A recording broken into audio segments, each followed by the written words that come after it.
Good morning, colleagues. The last 5 in 5 of 2024. I debated whether or not to do one today with it being the last day, but I thought, yeah, routine is really important and I've got lots of things to share with you. So the first thing we're going to talk about is QR codes. Last week we did a simulated phishing attack, and I will come to the primary meeting and secondary meeting at the start of term with Cindy to talk about the results from that and our next steps. But with it being holiday time, I wanted to bring you up to speed really with some of the things that are coming out, particularly lately, about QR codes and phishing. There's been a massive rise. If you see here, look, 270% rise in the last month for QR codes being used for phishing. Particularly in Thailand as well, we use QR codes a lot for banking. And if you have a look at this typical phishing email where it says it's using Microsoft two-factor authentication, it's asking you to point your phone at that QR code. If you do that, that will take you to a website which then can inject malicious code onto your device.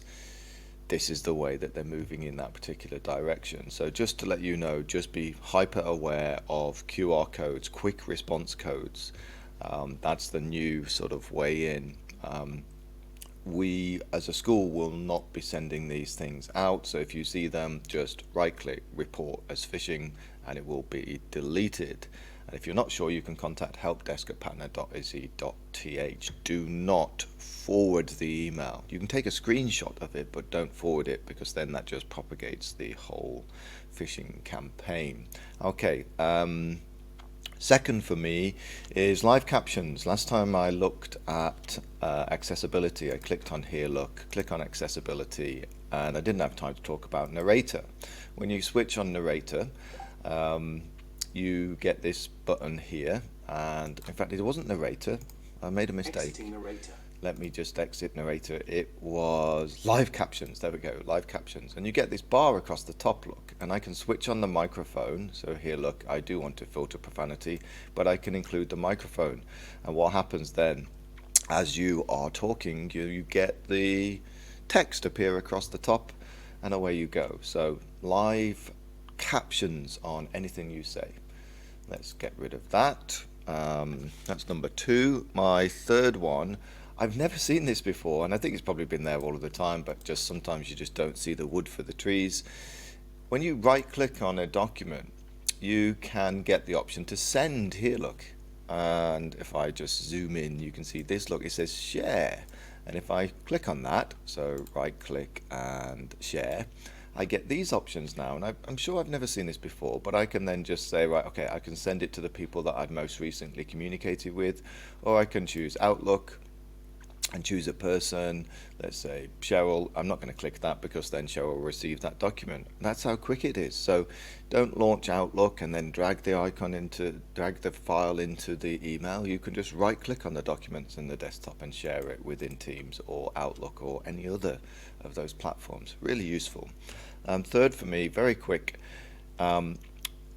Teams is getting a new refreshed look, and I really like this. At the moment, you don't see it, but I have access to an early version of what it will look like, and it may actually come out over the holidays. But you get these favorites here. Now you can see here, the actual team bit has gone.